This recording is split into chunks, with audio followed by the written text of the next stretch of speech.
mister. He's a doctor. Ain't you, mister? Yes, that's right. And you're one of the O'Sullivan boys, aren't you? But which one? I always get you mixed up. Leo Sullivan. Leo Sullivan. Boys, some orange squash here for you. You haven't done the wheels. You don't get paid until I'm satisfied. Morning, Tom. Morning. Don't be fooled by the orange squash. They'll probably charge you for it. Does he know her, then? Of course he knows her. They were married, weren't they? Oh. My dad says she took him to the cleaners when they got divorced. Ah, hello, Mrs. Fletcher. Why are you standing here? The door's locked. Well, it shouldn't be. It's not like Louise to be late. I hope I've got my keys. How are you anyway, Mrs. Fletcher? Is the leg any better? Well, standing out here isn't doing it any good. I suppose it is.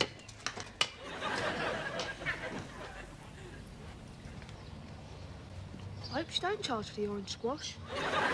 Make yourself comfortable, Mrs. Fletcher. I shan't keep you a minute.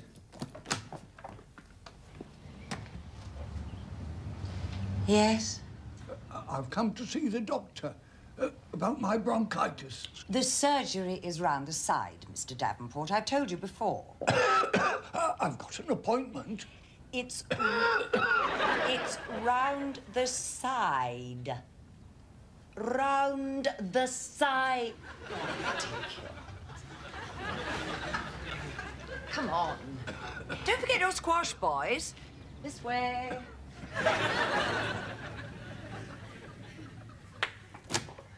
Oh, I am sorry I'm late. I had an important phone call just as I was leaving. Don't worry, Louise. I've only been here a few minutes myself. Tom, I need to talk to you rather urgently. Oh. Hello? Sorry to bother you, Tom. Have you started your surgery yet? No, I was just about to. Oh, good. Oh. Sorry, Louise. It looks like I'm going to get a visit from Lucretia Borgia. Oh, well, we'll talk after surgery. Charles will be back from his rounds, and I'd like to talk to both of you. Louise, you're not leaving us, are you? No, nothing quite so drastic. Oh, thank heavens for that. Give me a buzz when you want the first patient. Right. Yes, Helen. What can I do for you? Tom, will you kindly make sure all your patients know where the surgery is? It's extremely irritating when they constantly come to my door. It happens once in a blue moon. It's happened twice this week. That awful Mr. Davenport. That's because he's an old man. I wouldn't mind so much if he didn't insist on groping me. He's also a dirty old man.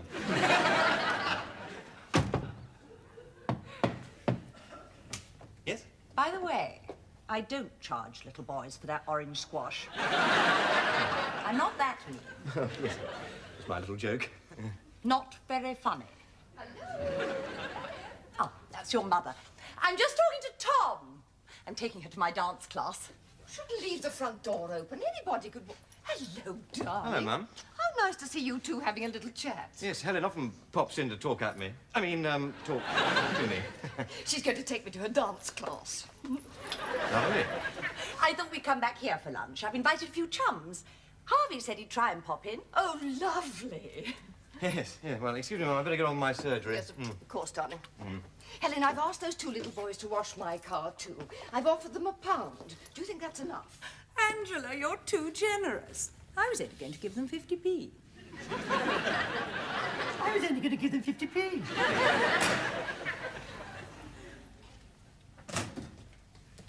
Hello, Louise. Any messages? Did you call in on Mrs. Askew? No, I thought I'd leave the old dear till this afternoon. She generally has a rest in the morning. Oh, in that case, don't bother. What? Gone to our daughters. I thought you were telling me she'd snuffed it. Charles, can I have a word with you and Tom before I go? Oh, yes, of course. Is Tom here? Didn't see his car. Hi, Tom. Hi.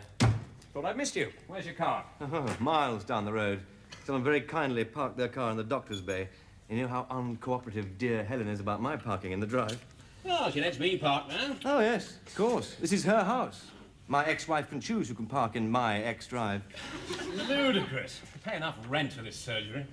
Parking is at the discretion of the landlord. It's in the lease, as drafted by Harvey F. Kramer. He's allowed to park in the drive. I know. I've just blocked him in. You too busy? Yes, you want to have a word with us, don't you? Louise wants to have a word with us. Yes, you said. Yeah. Well, what is it? Well, I'm afraid I need a little time off. I have to go to Greenham Common. What, to visit my daughter? She lives there.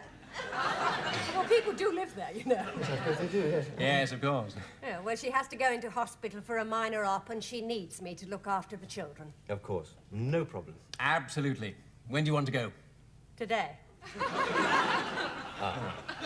Well, now, really, I know it's short notice. Well, don't worry, Louise. Your grandchildren must come first. Yes. And remember, you can stay as long as you have to. As long as you like. Well, yeah, that's what I meant. As long as you like. Off you go. Thanks. I'm sorry. I hope you can manage. Of course we'll manage, won't we, Charles? Yes, of course we'll manage. Off you go. Bye. Bye. How will we manage? God knows. Oh, yeah, one more thing. The appointments book.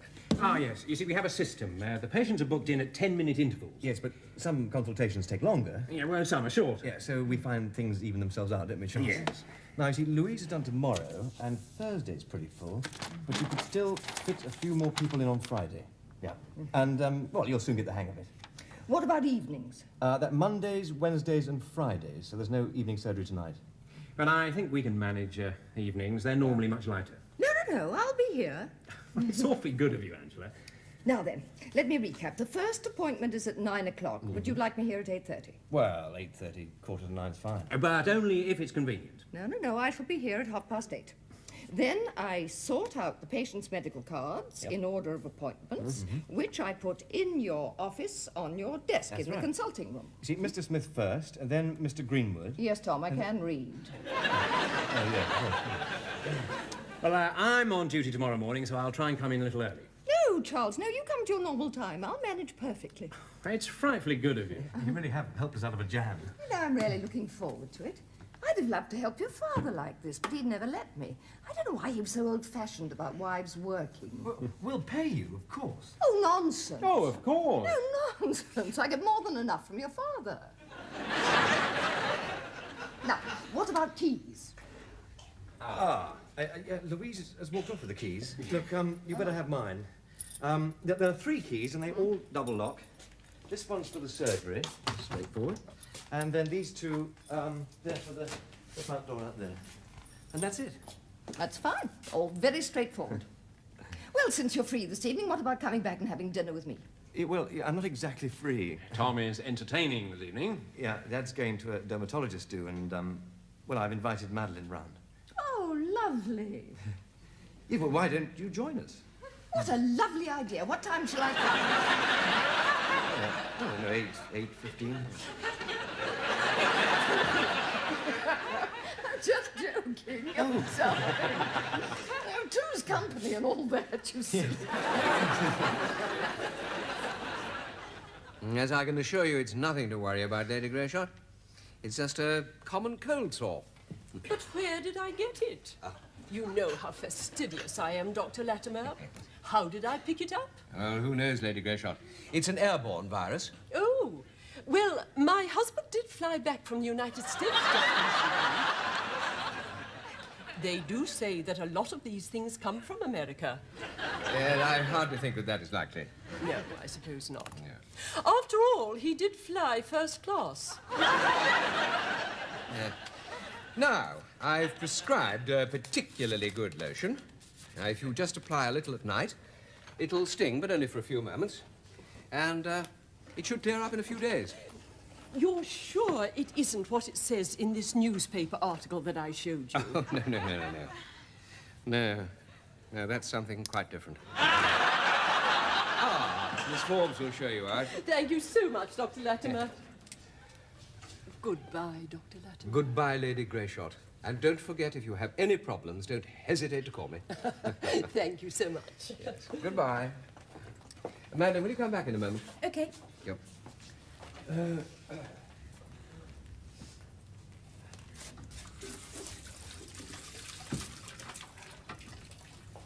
You know, it's very interesting. The rush of appointments we get after an an article like that appears in the newspapers. Oh, you're very busy tomorrow. Oh, really? Oh. God bless the popular press.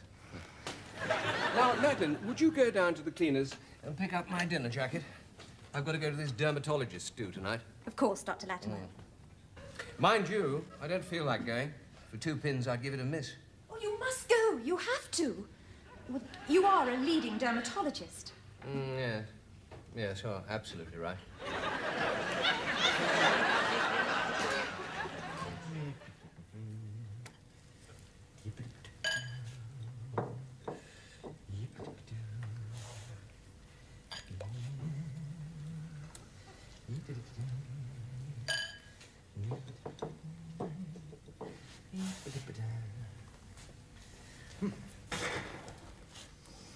Fantastique.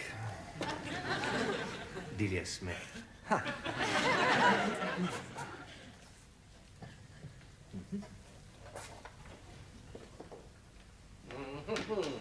Oh, wait, that looks nice. So do you.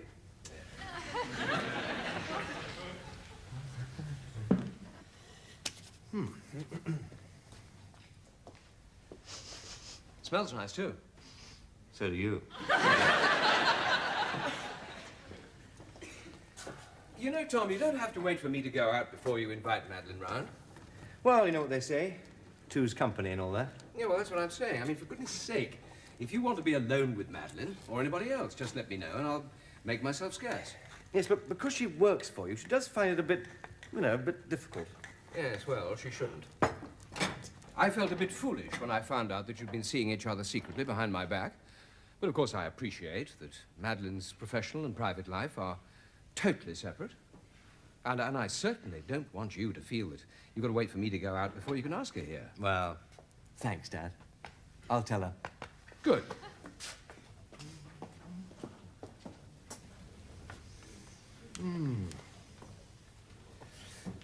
I mean, you must treat the flat as your own.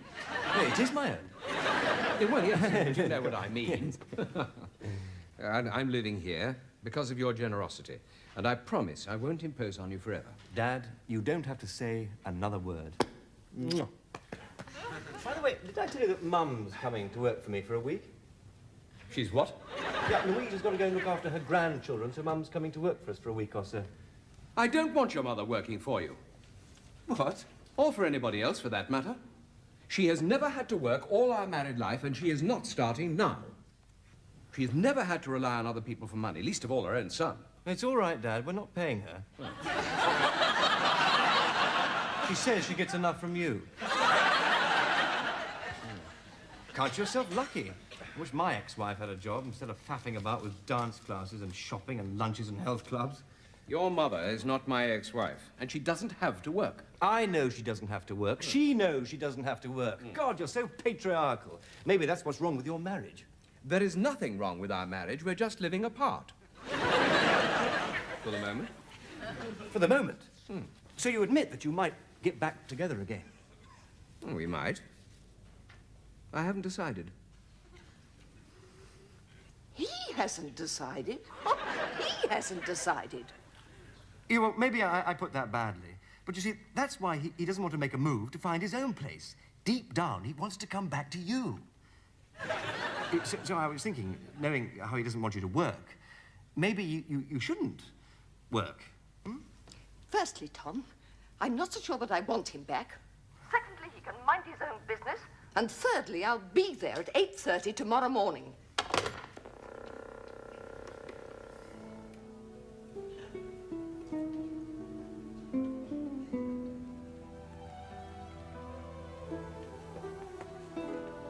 And what's more, he's chauvinistic, intolerant. Impatient. Impatient. Yes, but for all his faults, he's not a bad old stick. He can be extremely generous. I know. But I can see why Mum finds him impossible to live with. He's unbelievably contrary. I mean, earlier this evening, he was so considerate about you and me. I'm so glad we told him about us. I feel so much more relaxed. So do I.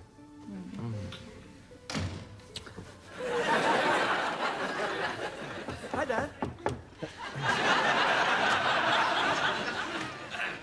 Hello, you two. Hi. Nice evening? Lovely. Good. I won't disturb you. You know what they say, two's company, all that. What? Yeah. Night. Night. Good night, Dr. Latimer.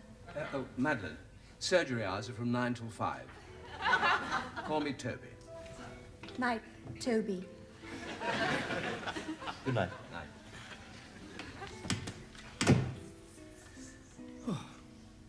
See what I mean? It's not a bad old stick.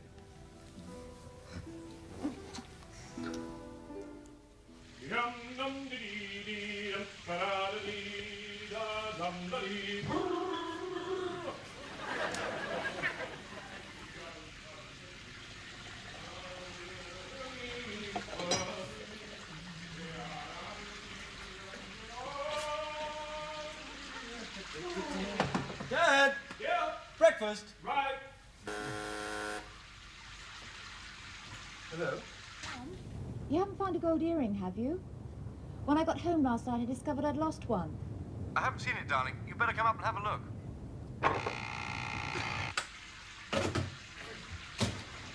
Tom, there aren't any towels in here. I know, they're all clean.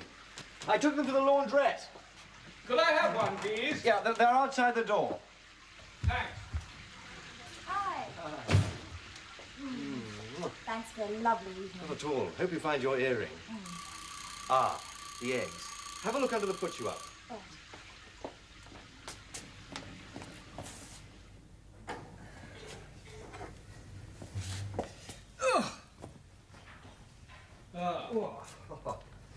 Oh, that's better. Dad, one egg or two? Oh, two, please. Right. Terrific!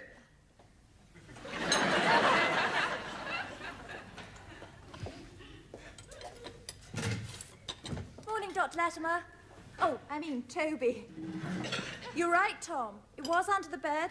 Great.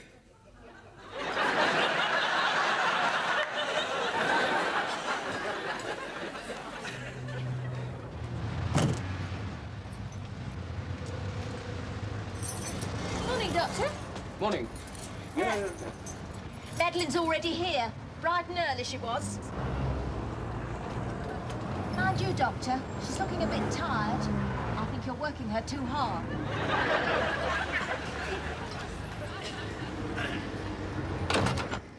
And what is more, Madeline, your blatant behavior has placed me in a most invidious position. After all, I know your parents. And whilst I have made every effort to keep our professional and private life apart, why, good Lord, I've even let you call me Toby. You have made no attempt whatsoever to keep it private. Now, I've not said anything to Tom, but I do think that the two of you should talk about it and consider whether your behavior might be a little more discreet. Be aware of other people's sensibilities. In fact, I think you would both do well to remember the old adage, what the eye doesn't see, the heart won't grieve about. Oh, shut up, you old windbag. Even if I had stayed the night, Dr. Latimer, I don't consider it's any of your bloody business.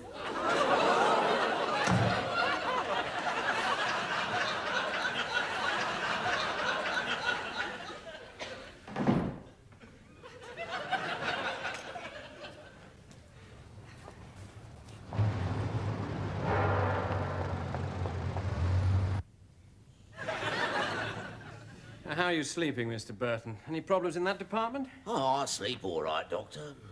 Deep sleep. I dream a lot, you know. Oh, it's a sign of an active mind. It's active, all right. I wake up exhausted. You know, I dream the same dream night after night. It's getting me down. Well, recurring dreams are very common. Excuse me.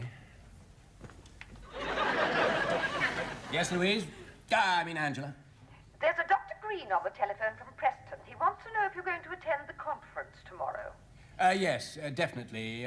Tell him I'll be on the 7:45 from Euston. Gets in at 10:32. Okay. Yes, as I was saying, these recurring dreams are very common. Sorry. Yes, Angela? I just had a thought, Charles. You don't think Louise would mind me wearing her white coat, do you?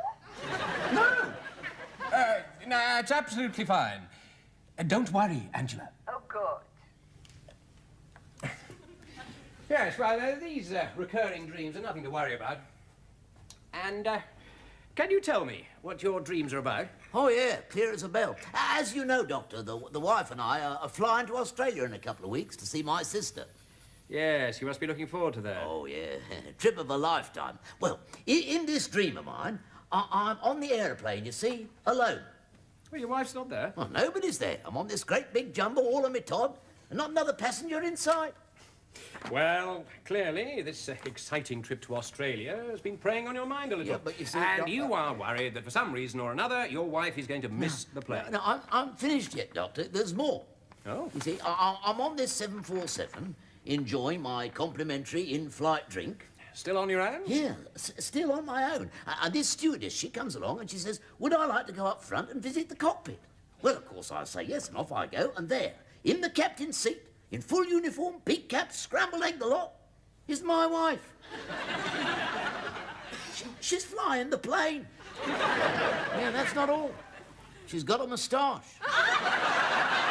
Moustache? Yeah, not a great big RAF handlebar job, but there's definitely something there. I mean, you can see it. See, it's a strange dream, isn't it? Yeah. Yeah. Well, as I say, either subconsciously or consciously, you are excited by this trip to Australia and, understandably, a little worried. And this has created stress, and that, in its turn, has caused these headaches which you came to see me about today. Right, yeah. But there is absolutely nothing physically wrong. Oh. As a matter of fact, you have the blood pressure of a young, pregnant woman. No, that's absolutely fine. Oh. And I am convinced that once you and Mrs. Burton are on the plane... excuse me. Yes? Would you like another cup of tea, Charles? No, I'm absolutely fine. Thank you. Oh, good. Angela? Yes? Tom hasn't come back from his rounds yet, has he? No, not yet.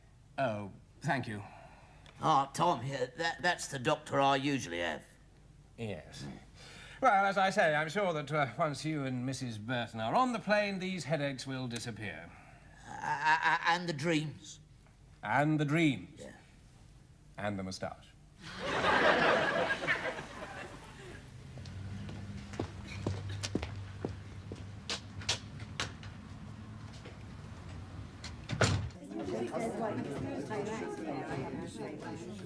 Well, I've already fitted in a few extra people this morning. Well, I suppose you better come along. I don't think one more will matter. I expect Dr. Cartwright can see you.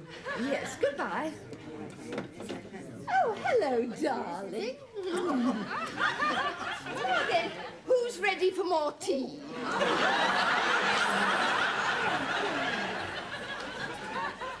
It has been chaos.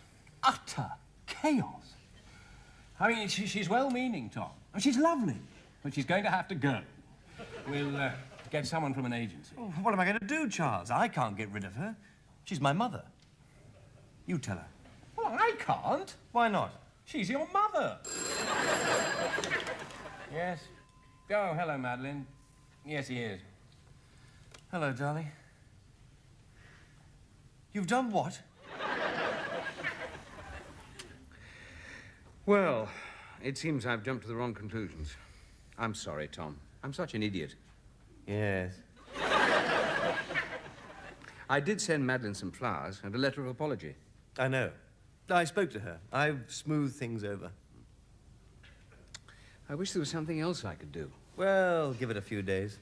Yeah. Actually, Dad, there is something you could do. Yeah? Ask Mum to come and work for you. What? Until Madeline comes back. Why? Well, to begin with, you'd show her that you don't object to her working. Oh. Yeah. All right. And, also, you'd be doing me a great favor. And so, you see, darling, I really would appreciate it. You'd be getting me out of quite a spot.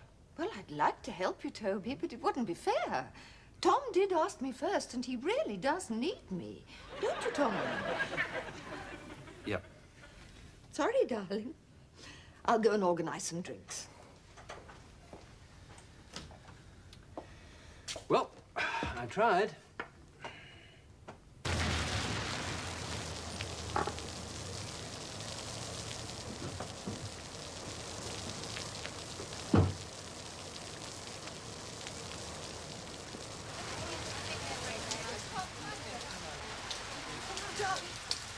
I'm so gagged you've come. Can you open up?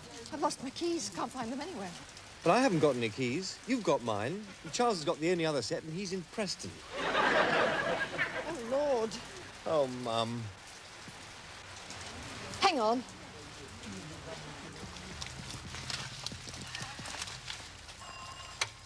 Oh, yes, and could you give St. Mary's a ring and see what's happened to Mrs. Fletcher's blood sample? I think I need a bit of chivying up. Right.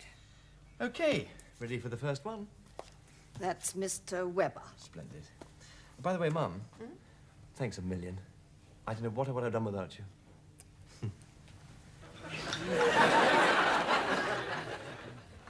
Angela, I don't think we need to give them tea. Oh, it's such a miserable day. Mr. Webber? Ah. Thank you very much. Come along. More tea, anyone?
Sorry, mister. He ain't a mister. He's a doctor. Ain't you, mister? Yes, that's right. And you're one of the O'Sullivan boys, aren't you? But which one? I always get you mixed up. Leo Sullivan. Leo Sullivan. Boys, some orange squash here for you. You haven't done the wheels. You don't get paid until I'm satisfied. Morning, Tom. Morning. Don't be fooled by the orange squash. They'll probably charge you for it. Does he know her then? Of course he knows her. They were married, weren't they? Oh. My dad says she took him to the cleaners when they got divorced. Ah, hello, Mrs. Fletcher. Why are you standing here? That door's locked. Well, it shouldn't be. It's not like Louise to be late. I hope I've got my keys. How are you anyway, Mrs. Fletcher? Is the leg any better? Well, standing out here isn't doing it any good. I suppose it is.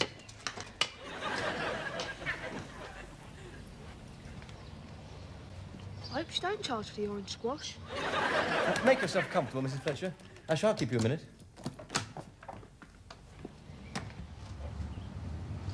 Yes? I've come to see the doctor about my bronchitis. The surgery is round the side, Mr. Davenport. I've told you before. I've got an appointment. It's round the side. Round the side. Come on. Don't forget your squash, boys. This way.